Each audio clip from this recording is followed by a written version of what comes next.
Kantor Staf Presiden menginisiasi dan memimpin penyusunan protokol pemulangan pekerja migran Indonesia atau PMI yang bermasalah di negara penempatan ke debarkasi atau bandara dan pelabuhan di Indonesia.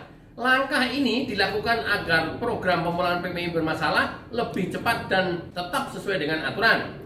Kepala Staf Kepresidenan Jenderal TNI Purnawirawan Dr. Muldoko mengatakan saat ini masih ada kekosongan aturan di dalam regulasi pemulangan PMI bermasalah, sehingga menyebabkan proses pemulangan PMI bermasalah seringkali berlangsung cukup lama. Muldoko juga mencontohkan pemulangan PMI yang menjadi korban kebakaran apartemen di Korea Selatan, di mana saat itu pemerintah luar negeri atau Kemenlu kesulitan mengeluarkan anggaran untuk memulangkan PMI yang diberangkatkan pemerintah karena BP2MI sebagai pelaksana penempatan tidak diberikan kewenangan untuk memulangkan PMI yang bermasalah sebelum tiba di debarkasi. Memang pada akhirnya Kemenlu bisa memulangkan, tapi itu setelah kita menggelar beberapa kali rapat koordinasi atau rakor. Masa nanti kalau ada PMI yang mengalami masalah, kita mesti harus rakor dulu, baru bisa memulangkan?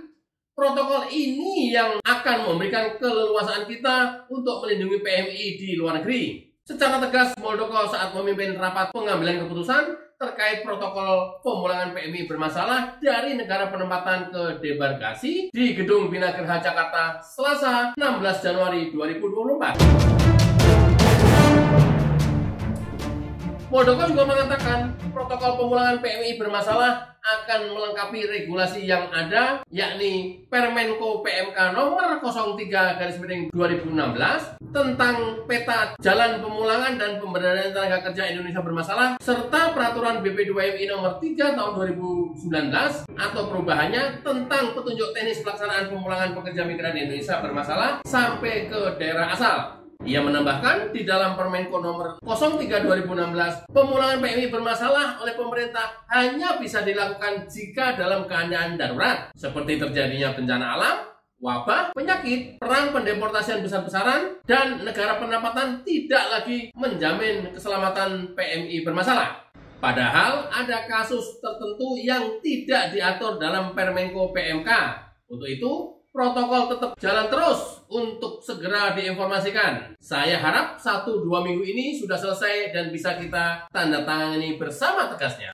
Muldoko menjelaskan, protokol pemulangan PMI bermasalah dari negara penempatan ke debarkasi hanya berlaku bagi PMI yang ditempatkan oleh pemerintah dan disebabkan oleh kasus-kasus di luar ketentuan Permenko PMK nomor 03/2016. Protokol pemulangan PMI bermasalah lanjut dia hanya mencakup pengiriman pemerintah dari embarkasi ke debarkasi dan menjadi solusi jangka pendek atas regulasi yang mengatur hal tersebut.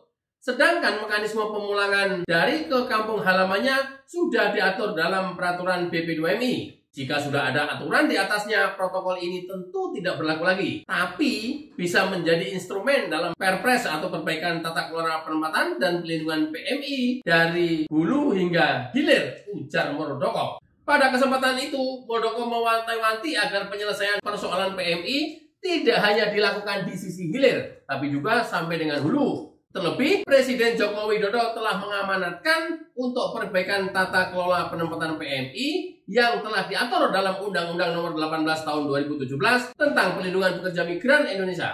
Tidak boleh satupun WNI di luar negeri menghadapi kesulitan. Siapa berbuat apa dan anggarannya harus jelas, termasuk tata kelola seluruhnya. Sebagai informasi, rapat pengambilan keputusan terkait protokol pemulangan PMI bermasalah dari negara penempatan ke debarkasi dihadiri oleh para perwakilan dari Kementerian Luar Negeri, Kementerian Tenaga Kerja, Kementerian Dalam Negeri, Kemenko PMK, Bappenas, Kementerian Keuangan, Badan Perlindungan Pekerja Migran Indonesia atau BP2MI, dan Perusahaan Penempatan Pekerja Migran Indonesia atau P3MI.